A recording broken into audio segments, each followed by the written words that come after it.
Ассаляму алейкум, хайрлах шамлар. Витаю в эфире телеканала АТР. Вы смотрите информационную программу «Бугунь». В студии для вас работаю я, Гульсум Халилова. И в этом часе с нашим гостем будем обсуждать самые актуальные новости, которые появились в информационной повестке дня и которые, естественно, касаются временно оккупированного Крыма. Я рада представить гостя нашей студии. Артем Бронжаков, політолог, заступник директора аналітичного центру «Політика». Витаю вас. Витаю. Давайте начнем нашу беседу с такого сообщения.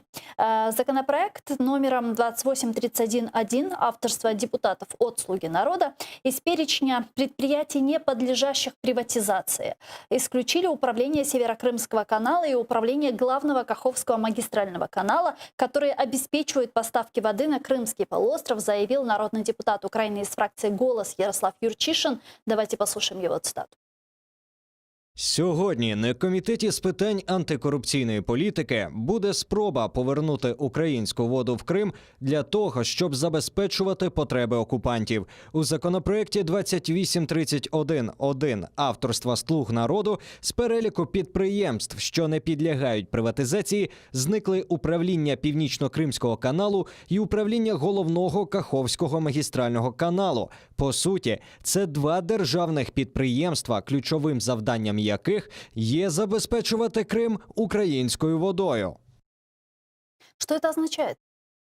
Давайте почнемо з того, що представники «Слуги народу» і в особі лідера фракції Давида Арахамії вже не раз медійно закидали таку вудку і говорили про те, що, можливо, треба повернути водопостачання до Криму і дати окупантам можливість використовувати українську воду. Да. Навіть подібний елемент був незадовго до тристоронньої контактної групи в Мінську, і тоді громадське суспільство, ну і загалом в Україні цю ідею сприйняли не дуже, вона не була реалізована, і як ми пам'ятаємо, саме тоді представники українського ТГК повернулись з Мінську ні з чим.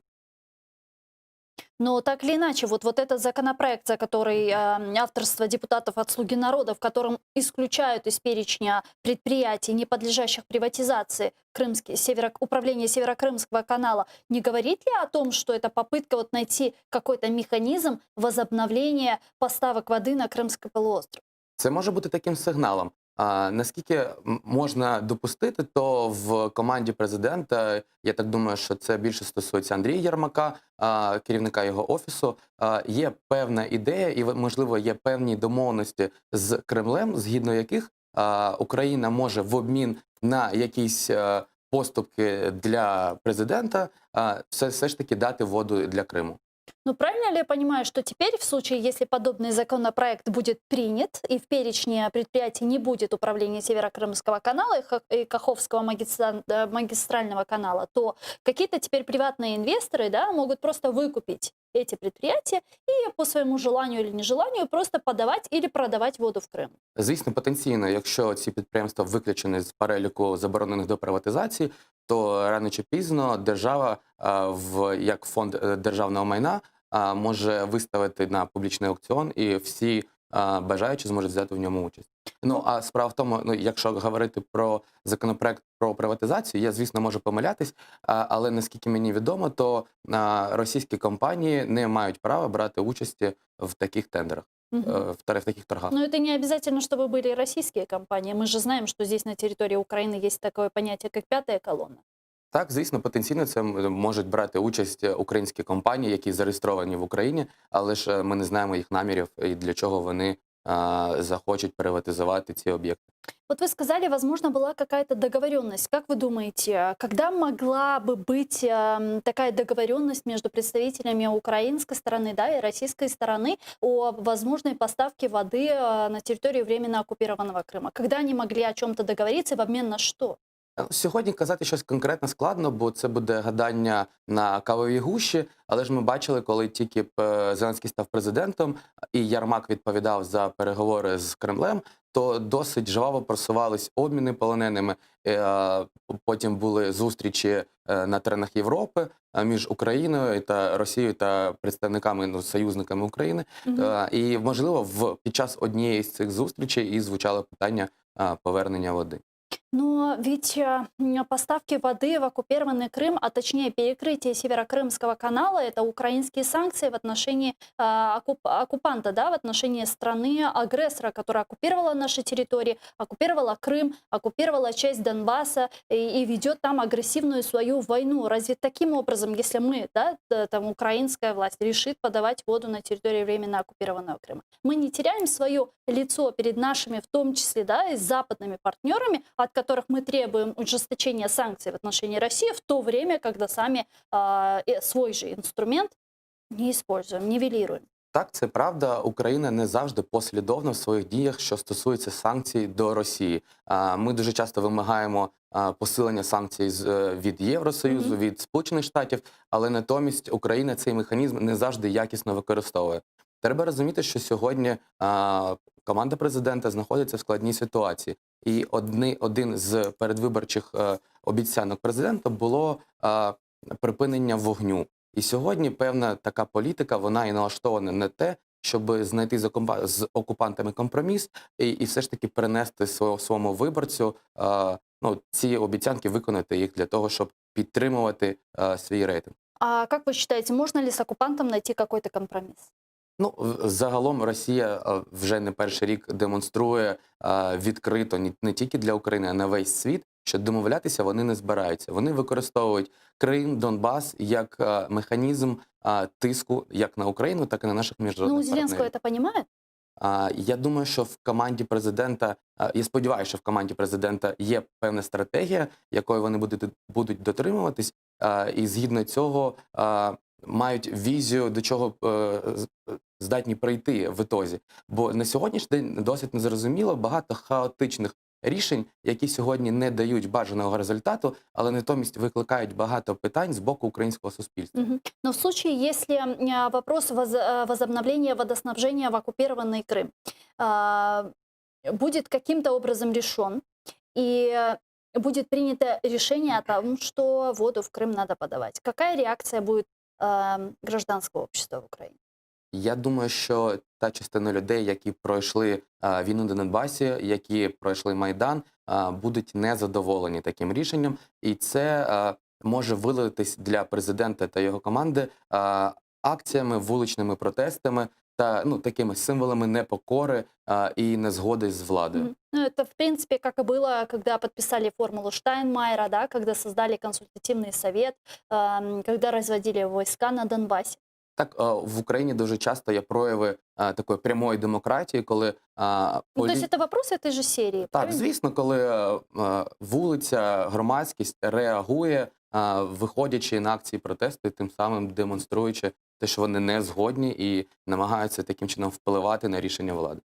Ну, пока здесь в Украине из перечня предприятий, не подлежащих приватизации, исключают эти предприятия, Европейский Союз и Соединенные Штаты говорят, что будут и впредь поддерживать Украину. Такое намерение выразили министры иностранных дел стран Европейского Союза во время совместной видеоконференции. Давайте послушаем, что сказали верховный представитель ЕС по внешней политике и безопасности Жозеп Барель и министр иностранных дел Германии Хайко Маас. Щодо східного сусідства, ми підтвердили міцне партнерство між ЄС і США. Воно залишиться критично важливим, зокрема щодо України. Звісно, необхідно, щоб Росія виконала свої зобов'язання з цілковитої імплементації Мінських угод. Ми поділяємо спільну мету з нашими американськими партнерами. Ми хочемо сприяти у регіоні східного сусідства простору демократії, верховенства права та вільних економічних відносин, від чого виграють усі сторони. Ми не залучені у жодній іншій країні так активно, як в Україні. Это вот очередное какое-то декларативное заявление? Ви знаєте, для України загалом це позитивний момент, тому що всередині навіть нашого суспільства дуже часто говорять про те, що Захід втомився від української проблеми, а Захід хоче співпрацювати з Росією. Так, звісно, є певні бізнес-кола, певні політики, які готові зняти з Росії санкції і відновити все, як було до початку анексії і до початку війни на Донбасі. Але сьогодні ці меседжі, які дають наші міжнародні партнери, дають надію й Україні водночас на те, що українське питання залишається наріжним, воно є актуальним, і Європа і надалі готова підтримувати Україну і тиснути на Росію для того, щоб і війна припинилась, і окупація також Криму. Ну, вы правильно сказали, что западные страны, они же, понятно, тоже преследуют свои торгово-экономические интересы. В первую очередь преследуют интересы своих стран. И если посмотреть на Германию и Францию, которые очень активно участвуют в урегулировании ситуации на востоке Украины. Но тем временем они также продолжают заигрывать, да, с Российской Федерацией, заигрывать с Путиным. Там Германия строит свой Северный поток-2. Макрон говорит там на Мюнхенской конференции, что нужно объединяться там с Российской Федерацией, чтобы обеспечить безопасность и мир, да, и так далее. Вот учитывая вот эти все процессы, как Украина, как украинская дипломатия, по-вашему, должна разговаривать с нашими западными партнерами, чтобы санкционное давление на Россию было ужесточено? Очевидно, що Україна сьогодні знаходиться в досить складній ситуації, бо дійсно європейці хотіли би, щоб Україна, Росія знайшли якийсь компроміс, як казав як колись Зеленський десь посередині. Війна закінчилась, ми не мали жодних претензій, і Європа змогла вільно працювати і отримувати якісь економічні дивіденди. Але водночас не слід забувати, що Європа – це також про цінності. І поки на сході України будуть вбивати людей, поки в Крим буде окупований, то і для Європи це також показова ситуація. Україна водночас повинна демонструвати, що ми займаємося, що нам є, що дуже важливо зберегти українські території, зберегти українських людей. Але в той же час, якщо Україна зараз в обличчі теперішньої влади буде займатися заграванням з агресором, то на це може бути і реакція з боку Євросоюзу, який, якщо побачить, що тут ми для перемоги і для досягнення миру на наших умовах нічого не готові робити, то може бути і зеркальна ситуація з боку Європи. Ну вот как нам апеллировать, да, как разговаривать с западными партнерами, что мы должны им говорить? Потому что если посмотреть, да, на Европу, на Европейский Союз, то там же очень мощное пророссийское лобби, то там очень мощная пророссийская пропаганда. Если посмотреть даже на парламентскую ассамблею Совета Европы, это был откровенный шантаж, да, вот возобновляйте нам полномочия, и потом мы будем свои членские взносы в эту организацию уже вносить, вот те долги, которые у нас накопились, да, то есть там еще и финансовый момент существует. Вот учитывая вот это все, как нам разговаривать, чем апеллировать? Сьогодні Україна не має міняти свою позицію або риторику стосовно питань війни з Росією. Тому що так само, як в 2014-2015 році, так і сьогодні українські військові отримують поранення, деякі з них гинуть. Так само росіяни займаються політичними репресіями в Криму. Нічого не змінилося. Тому і риторика української сторони має бути відповідна до тієї ситуації, в якій ми знаходимося. Мы видим сейчас такую позитивную динамику по Крыму. Дмитрий Кулеба, будучи в Берлине, говорил о возможных каких-то переговорах в вопросе создания международной платформы по деоккупации Крыма. Потом Алексей Резников, вице-премьер по вопросам реинтеграции временно оккупированных территорий, говорил о пересмотре Будапештского меморандума. Президент Зеленский, да, недавно заявлял и делал заявление по Крыму в своем интервью «Украинской правде». Вот говорит ли это о том, что тема Крыма сейчас как-то актуализировалась, активизировалась, и сейчас идут какие-то активные действия в направлении решения проблемы деоккупации? На даний момент не бачу чогось такого, щоб можна було сказати, що сьогоднішня ситуація десь кардинально відрізняється від того, що ми бачили раніше. Загалом існує багато інструментів міжнародного тиску, впливу для того, щоб розвивати тему тимчасово окупованих територій. Але водночас треба розуміти, що немає такого рецепту, який дуже швидко допоміг би нам відновити контроль над цими територіями. І Україна сьогодні повинна використовувати всі можливі механізми для того, щоб досягти своєї кінцевої цілі. А достаточно ли она это использует, вот эти возможности? Звісно, треба в той же час потрібно розуміти, що Україна не всесильна, ми не наддержава, і ми не маємо таких ефемерних м'язів, які б дозволили нам сьогодні диктувати свою повістку Росії та нашим міжнародним партнерам. Тому ми знаходимося в таких умовах, коли нам десь потрібно доводити, десь брати свої сили, а десь навпаки йти на поступки. Якщо там ми кажемо про співпрацю з нашими європейськими партнерами, в першу чергу з Німеччиною і Францією. Тому я ж вже повторюся знову, що такого рецепту, який би допоміг, немає. Але використовувати всі можливості, це зобов'язання української влади. Вот когда мы говорим о всех возможностях, вы знаете, вот Будапештский меморандум, да, у нас есть, который мы подписали еще в 91 году, и страны-подписанты этого Будапештского меморандума гарантировали нам нашу территориальную целостность. Одна из этих стран, Российская Федерация, нарушила эту договоренность и напала на нашу страну. Но есть такие страны, как Великобритания и Соединенные Штаты Америки. И в 4-6 пункте этого меморандума говорится о созвании какого-то совета возле Организации Объединенных Наций и проведение консультаций в случае чего, если на Украину, да, кто-то нападет. Прошло 6 лет. Почему никто ничего не делает вот в этом направлении? На жаль, міжнародні договори працюють не завжди так, як прописано на папері. Якщо ми кажемо про ООН, то треба розуміти, що Росія – це країна, яка має право вето на більшість рішень, які приймаються в ООН. Тому геополітика і міжнародна політика – це складний механізм, в якому не можна вирішувати питання, як це відбувається, наприклад, у дворі чи десь в приватній бесіді.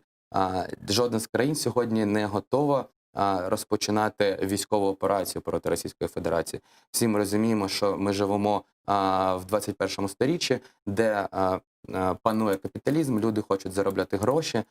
Так це стосується в першу чергу і західних країн, які сьогодні є нашими партнерами. Тому очікувати якихось прямих дій щодо Росії, окрім санкцій і політичного впливу, двох елементів економічного і політичного впливу, військового, я думаю, що не варто. Тому все це впирається в момент переговорів, якихось домовленостей і такого іншого. С нами сейчас Тамила Ташева, заступниця постійного представника президента в Автономной Республике Крым. Тамила Ханум, салям алейкум.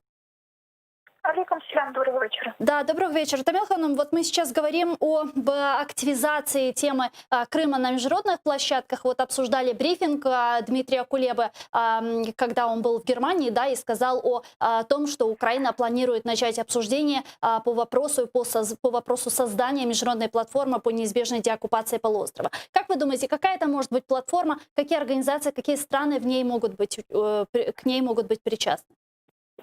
Насправді, мені здається, що мені трохи некоректно коментувати, бо все ж таки цю позицію має виробляти Міністерство закордонних справ, але дійсно ми з паном Кулебою, коли він ще був на посаді віце-прем'єр-міністра України, обговорювали питання створення такого роду майданчиків, тому що починаючи з 2014 року фактично Російська Федерація на жодних майданчиках не говорила про окупацію Криму. Вона для себе вважає це питання закритим. Відповідно, звісно, що ми говоримо в першу чергу про комунікаційний майданчик, тобто принаймні хоча б раз на рік на рівні топ-лідерів країн обговорювати питання Криму в різних розрізах. Це і питання прав людини, звичайно, що це і питання мілітаризації Кримського півострова, заміщеного населення і так далі. Це ряд питань. Звичайно, що ми би бачили, якщо говорити про нашу структуру, але ми все ж таки не є профільному в цьому, щоб це були найближчі наші партнери, це і Сполучені Штати Америки, це і Канада, звичайно, що це Велика Британія, це Німеччина, але Турецька Республіка, але все ж таки кінцевий варіант і бачення щодо такої платформи має в першу чергу сформувати Міністерство закордонних справ. Тамила Ханум, вот сегодня Постоянный представитель президента Украины в Автономной Республике Крым Антон Кореневич сказал, что украинское правительство включило Автономную Республику Крым в реформу децентрализации с созданием новых районов, чтобы полуостров не выпадал из общегосударственного контекста. Давайте его сейчас послушаем. Не отключайтесь, пожалуйста, и у нас будет пара вопросов. Автономна Республіка Крим як адміністративно-територіальна одиниця в складі України не може випадати з цього загальнодержавного контексту децентралізації. Коли ми говоримо про затвердження районів у всіх областях України, то це повинно бути зроблено і щодо півострова. Крим разом з усією Україною, про нього ніхто не забуває і не забуде.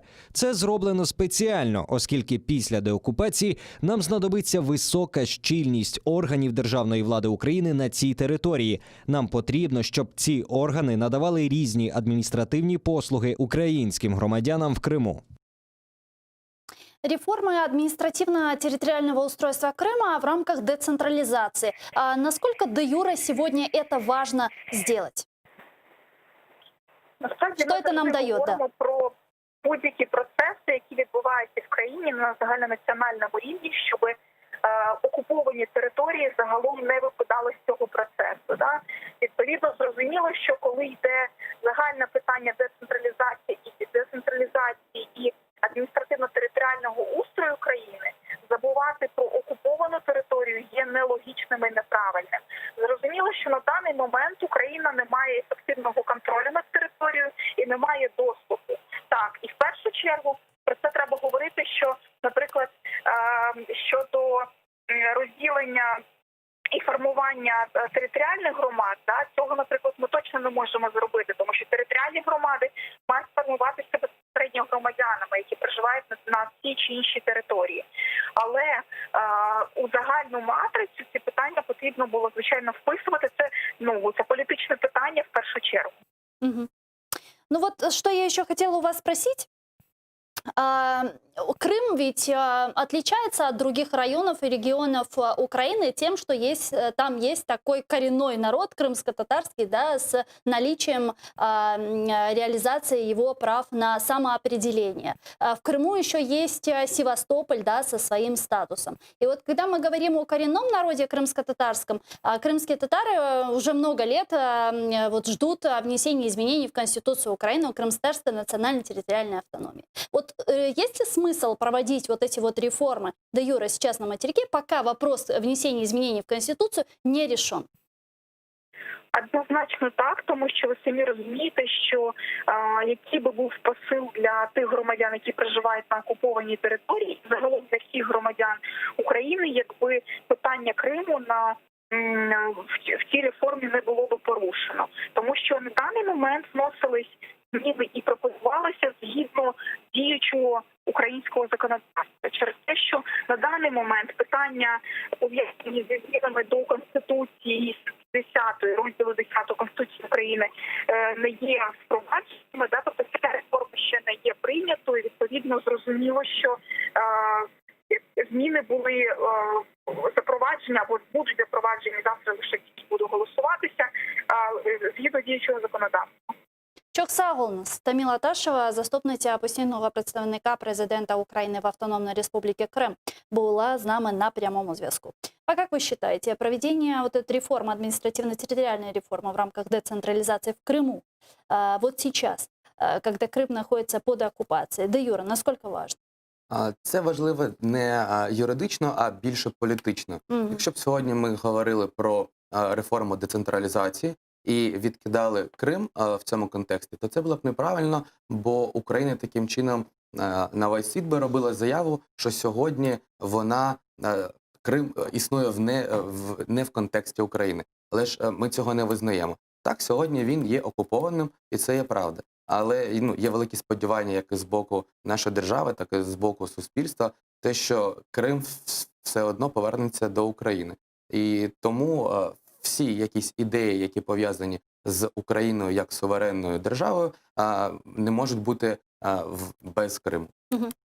В Украинском министерстве иностранных дел напомнили, что жители оккупированного Крыма имели объективные причины, чтобы согласиться на принудительную паспортизацию Российской Федерации в Крыму. Иначе им угрожали репрессии, преследования. Кроме того, Украина эти документы не признает.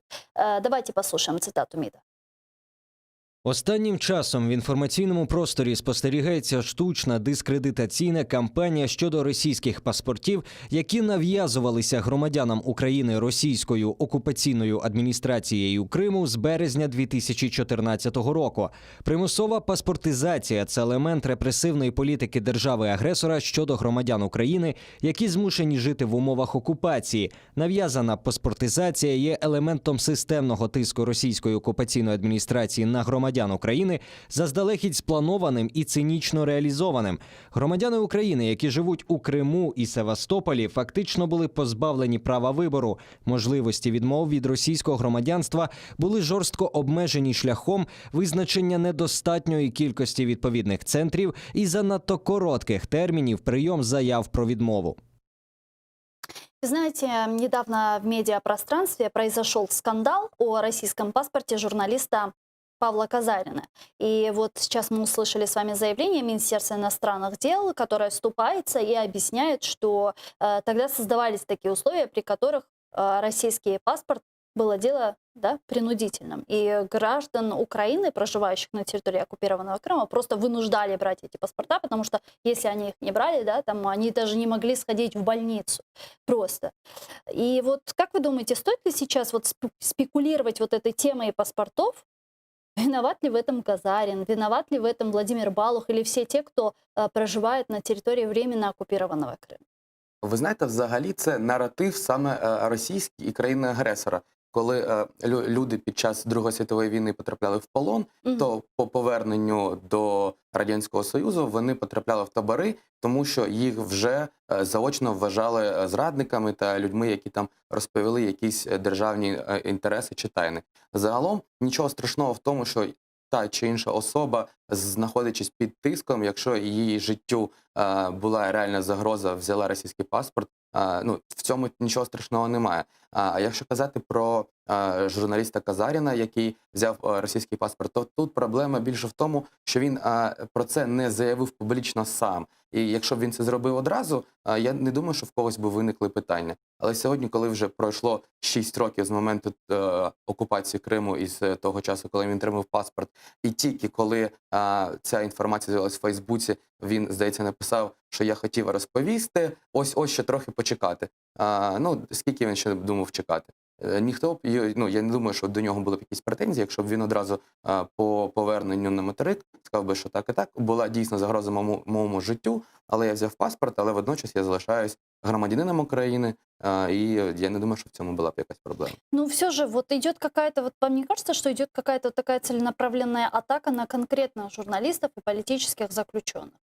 Ну, на сьогоднішній момент мені так не здається. Ну, вот мы видели Шария, да, там Портнова, которая поднимает эту тему и спекулирует на эту тему. Давайте не будемо брати до уваги те, що говорять про російські маріонетки. Ну да, я же говорю, с ми- пророссийской стороны, конечно. А ми будемо говорити, ну, якщо зі сторони українського суспільства, то я не думаю, що виникли б якісь питання чи велика хвиля осуду до Казаріна або будь-якого іншого або журналіста, або громадського активіста. Ну, просто у этих людей, которые мы упомянули выше, есть же своя аудитория, да, и в том Конечно. числе в этой аудитории граждане Украины тоже есть, которые их слушают в какой-то Э, степени.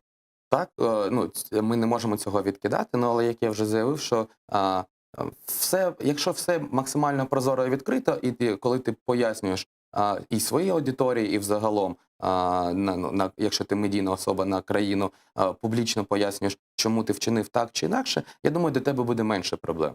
Ну, смотрите, на территории временно оккупированного Крыма продолжаются репрессии против коренного народа, против крымских татар. Вы знаете, очень много политических заключенных, большинство из которых это крымские татары, которых обвиняют в терроризме, в экстремизме, куча сфальсифицированных уголовных дел. Как мы можем защищать права наших граждан на территории оккупированного Крыма? Сьогодні, на жаль, Україна не має механізмів прямого впливу на окупаційну владу Криму і фізично не може захищати своїх громадян. Тому єдиним реальним механізмом, який може допомогти, це міжнародні відносини, це знову ж таки наші партнери, які мають тиснути на Росію, і весь час з боку України мають лунати повідомлення про порушення прав та свобод людей. Ну тогда в этом вопросе как вы оцениваете нашу информационную политику внутреннюю? Вот если посмотреть на центральные, да, украинские телеканалы, то там о Крыме, о репрессиях на территории временно оккупированного Крыма практически не говорят. Так, це правда, але водночас стали менше говорити і про проблеми Донбасу, про те, що там також немає, та влада, яка там сьогодні знаходиться окупаційна, вона також весь час створює загрозу для життя українських громадян. Звісно, Україна як держава і органи влади сьогодні мають більше концентруватись на цьому, і має бути сформована державна позиція з цього питання. Давайте в следующую тему с вами еще обсудим. Вот вы затронули тему Донбасса, я бы хотела продолжить. Министр иностранных дел Дмитрий Кулеба образно заявил, что Украина держит Минские соглашения на немецко-французском аппарате искусственной вентиляции легких. Давайте его послушаем. Я б сказав, Мінськ ще не вмер, але Україна тримає його на німецько-французькому апараті штучної вентиляції легень. Вибачте за чорний гумор. У дипломатії є 3 основних методи досягнення мети. Перший – це щось активно робити, нав'язуючи свій порядок денний, свої ідеї і змушуючи партнера реагувати. Другий – це нічого не робити. Тоді речі, як правило, помирають самі собою, або тебе заганяє партнер, який щось робить. І третій – імітувати, що ти щось робиш, але насправді нічого не робити. Я не хочу заглиблюватись в минуле, але зараз наша принципова позиція – використання першого методу – наступальна, активна дипломатія, ідеї, ініціативи, пропозиції. Сработает ли этот метод дипломатии? Дійсно, до Мінську є багато питань. Також є багато питань взагалі до того, що там відбувається зараз, тому що якихось дієвих результатів останнім часом ми не бачимо. Чи повинна Україна зупинятись виключно на цьому форматі? Очевидно, що також ні. Сьогодні весь дипломатичний український корпус повинен активно напрацьовувати інші варіанти. Бо це питання не тільки політиків, це питання життя людей. Наскільки швидко або не швидко зможуть знайти виход з сьогоднішньої ситуації. Мгм. А можно вообще реанимировать вот наши Минские соглашения, если к ним очень много вопросов? Насправді ж питання не в тому, де відбуваються перемовини. Да. Питання в тому, щоб знайти підтримку необхідну з боку міжнародних партнерів і правильно та своєчасно надавити на Росію, якщо ми хочемо отримати мир на наших умовах. Звісно, ми можемо сьогодні капітулювати, домовитися з Росією. Я думаю, що нам би навіть віддали частину окупованих територій Донбасу, але тоді б ми мали б забути 100% про Крим.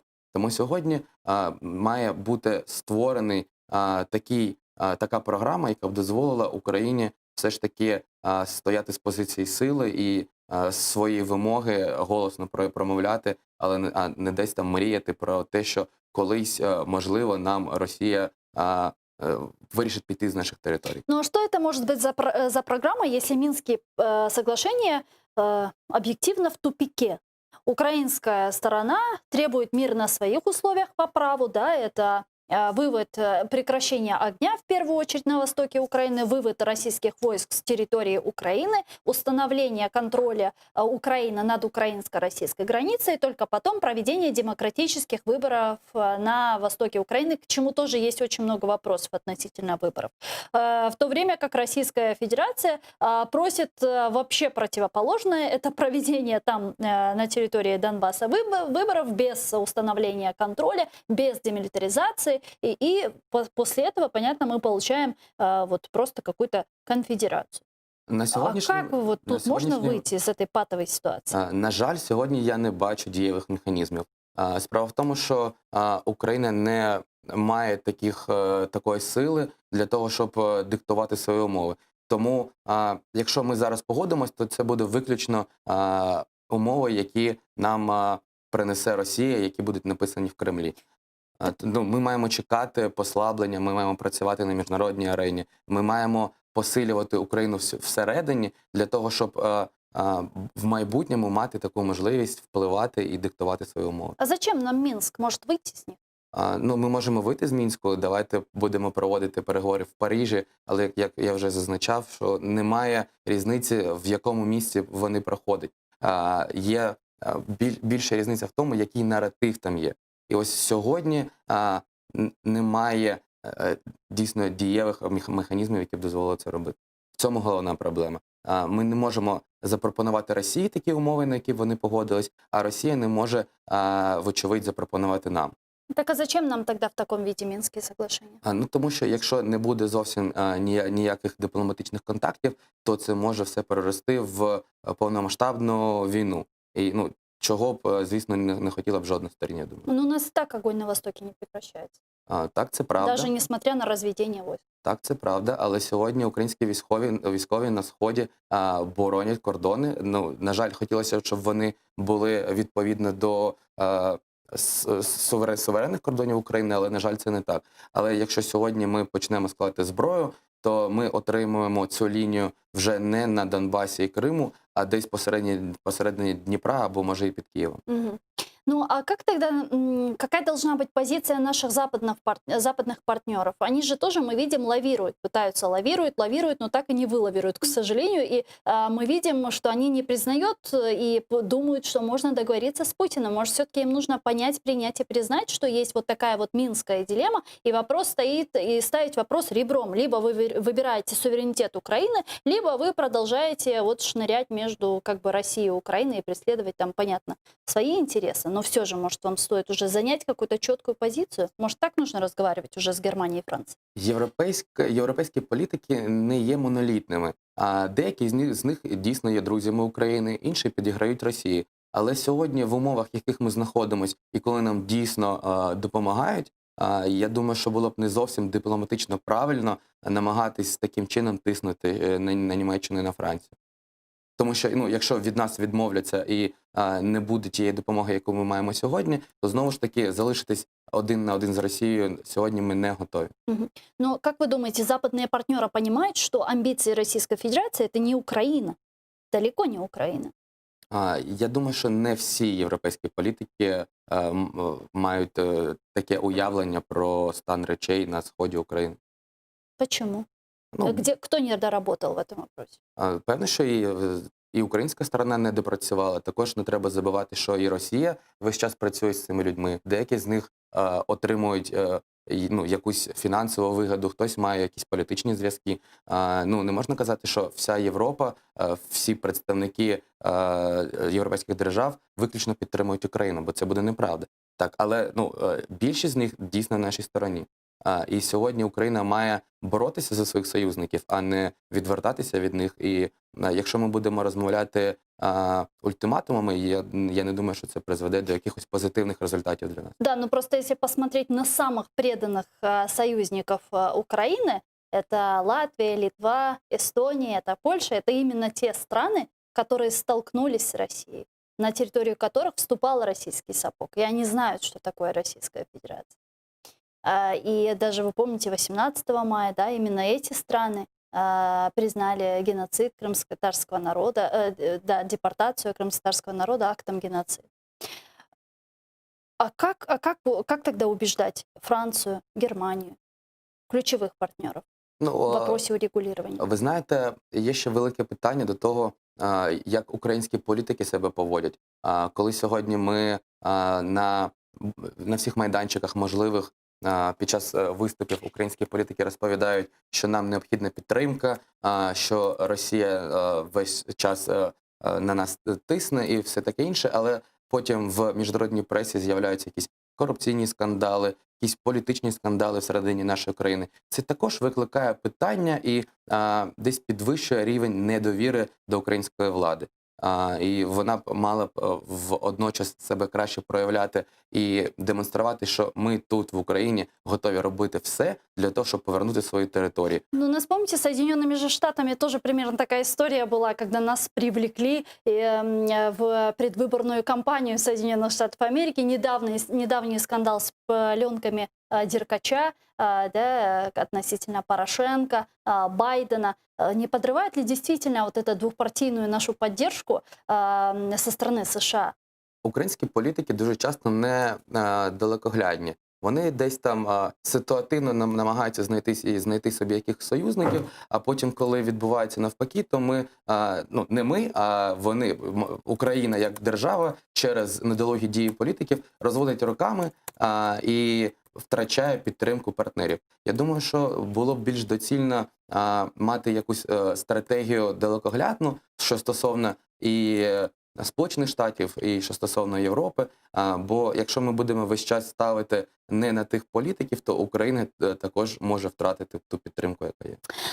Ну, раз уж мы заговорили о США, президент Дональд Трамп подтвердил в понедельник, что сократит численность американских войск в Германии до 25 тысяч. Он обвинил Германию, близкого союзника США, в том, что она не выполнила поставленные цели расходов на оборону в НАТО и якобы использовала Соединенные Штаты в вопросах торговли. Давайте послушаем.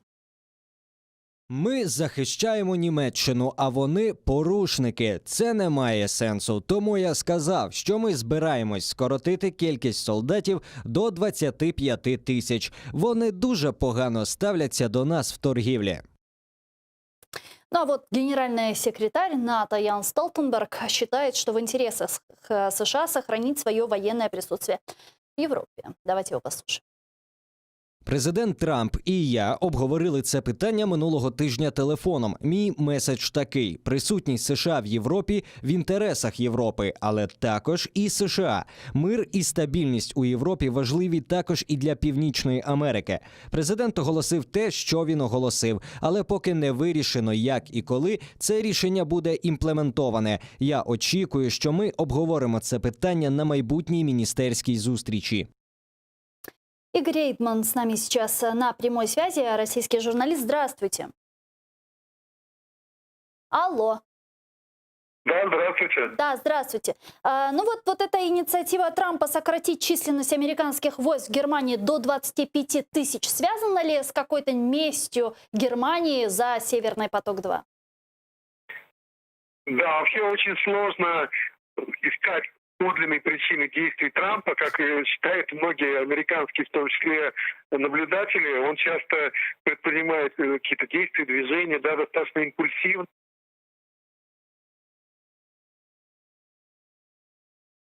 Алло. Игорь? К сожалению, сорвался у нас телефонный звонок. Игорь Эйдман, российский журналист. Я попрошу наших редакторов еще раз его набрать.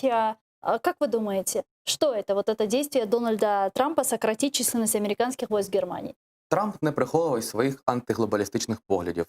Ще раніше він будував стіну з Мексикою, скорочував фінансування ООН, нещодавно заявив про рішення вийти з ВООЗ. І сьогодні відвід військ – це, насправді, з його боку, це досить послідовна політика.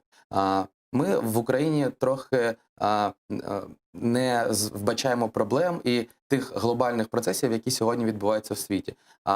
Ми мали б на це зважати. Світ змінюється. Трамп вже не займається тим, що збирає під дахом Сполучених Штатів всі країни світу. Сьогодні ми навпаки бачимо тенденцію, ситуацію, в якій кожна країна намагається більше концентруватись на своїх внутрішніх проблемах, ніж на зовнішніх. І саме такі рішення Трампа це яскраво підкреслює. Угу. Но он мстит за Северный поток-2? Я не думаю, що сьогодні в його уявленні світу взагалі стоїть питання Північного потоку-2, особливо враховуючи ті ситуації і процеси, які відбуваються в США. Це велика кількість захворюваних, інфікованих на COVID-19, а також, як ми знаємо, суспільні протести, що сталося після того, як поліцейський завдав смерті одному з темношкірих афроамериканців. Ну, так или иначе, Соединенные Штаты Америки продолжают вводить санкции в отношении компаний, которые причастны к строительству Северный поток-2. Это же говорит о чем-то. Так, звісно, є певна політика уряду США, яка стосується санкцій з Росії. Але пов'язувати відвід американських військових з Німеччини саме з тим, що продовжується процес побудови Північного потоку, я не думаю. С нами на прямой связи Игорь Эйдман, российский журналист. Игорь, здравствуйте, слышите? Да, здравствуйте еще раз. Да, давайте, пожалуйста, продолжим. Я продублирую свой вопрос. Это месть Трампа за Северный поток-2, как считаете? Нет, ну, конечно, не за Северный поток. Вообще не надо преувеличивать влияние, да, вот этой проблемы Северного потока на Трампа. Конечно, у Трампа здесь есть более такие глубинные, что ли, корни в этом поведении. Дело в том, что он изначально себя позиционировал, да, как фактически изоляционист. И он все время подчеркивал и подчеркивает, что Америке не нужно нести, прежде всего, расходы, да, на защиту западного мира, что Америка как бы должна сконцентрироваться на собственных проблемах. И кроме того, с Германией, в Штатах, как вы знаете, да, последние годы отношения складывались очень сложно. Да. Во-первых, и личные отношения между Трампом и Меркель тоже. И отношения немецкого общества к Трампу тоже были очень негативные, резко, о чем Трамп не может знать. Вообще в Германии Трамп и для людей, для общества, для молодежи особенно, это символ всего того, что они не любят в политиках, не любят вообще общественных каких-то персон. Вот это фанфаронство Трампа здесь постоянно высмеивают и постоянно злословят по этому поводу, то, что он так кичится своим богатством, что он кичится своим влиянием, что он так вот ведет себя очень вызывающе. Как вот для немцев совершенно не характерно, да, вот в рамках их эстетики это все очень неприятно. И, собственно, как бы отношения между Германией и Штатами, они, скажем так, портятся в последнее время. И здесь вот это движение, этот ход Трампа с ограничением американского военного присутствия в Германии, это лишний, демонстративный такой выпад, да, против немецкого руководства. Что типа разбирайтесь с угрозой, которая исходит от Кремля сами, а мы будем заниматься своими проблемами. Вот. Так что это такой довольно неприятный. Ну да, но вот недавно только Дональд Трамп... Демонстрирующий, что западное единство, оно, в общем-то, при Трампе, при его президентстве нарушено и находится под большой угрозой. Недавно только Дональд Трамп заявлял о том, что он заканчивает эпоху бесконечных войн. Да? Кого это еще может коснуться? Да, это он как бы вот в рамках той политики, он постоянно подчеркивает, что Америка не должна играть роль мирового жандарма, что она должна концентрироваться на своих вопросах, а другие западные страны, союзники американцев, в Европе в том числе, должны разбираться сами. Если бы, я думаю, не давление Конгресса и некоторых людей в самой администрации, Трамп вполне вероятно даже уже и на фанатов бы нанес удар, потому что он неоднократно на это намекал, он все время давал ложную информацию о том, что никто, кроме Америки, не платит за общие расходы НАТО, и что вообще как бы НАТО старело и так далее, и так далее. Так что, если, не дай бог, Трамп опять станет президентом, его выберут на ближайших президентских выборах, то как бы вот это западное единство, о котором я говорил, оно может не пережить вот эти 4 года нового президентства Трампа. Европейцы же активно поговаривают о том, что им нужно как-то самим объединяться и самим противостоять угрозе с Востока, потому что американцы их в этой ситуации бросают. А каковы перспективы Трампа на предстоящих выборах? Ну, вы задали такой, знаете, вопрос, что называется, мягко говоря, не очень простой. Есть сейчас идут как бы дискуссии на эту тему, множество мнений у разных социологов, политологов и прочее. Ну, скажем так, ну, те люди, которые близки ко мне по взглядам, да, которые поддерживают демократов, они все-таки надеются, что Байден выиграет, а все-таки у Байдена по соцопросам лучшие позиции. Но не следует забывать, что Клинтон тоже были по соцопросам лучшие позиции, она выигрывала по соцопросам, а в результате в реальности проиграла. Поэтому никакой гарантии, естественно, эти опросы не дают, и как бы в ближайшее будущее может нам поднести определенные сюрпризы, в том числе неприятные. Спасибо вам большое. Игорь Эйдман, российский журналист Германии, был с нами на прямой связи. А гостем нашей студии был Артем Бронжаков, политолог, заступник директора аналітичного центру «Політика». Дуже дякую. Дякую. Ну а мы вынуждены с вами, к сожалению, прощаться. Эфир телеканала АТР продолжает информационная программа «Заман». Смотрите, не пропустите самые актуальные новости. Ну и подписывайтесь на наш YouTube-канал. Там мы выкладываем самые интересные фрагменты из наших эфиров. Ну а далее эфир телеканала АТР после «Замана» Прайм Муждабаев. У него в гостях будет народный депутат Украины с фракции «Слуга народу» Василь Мокан. Не пропустите, Коршкинч.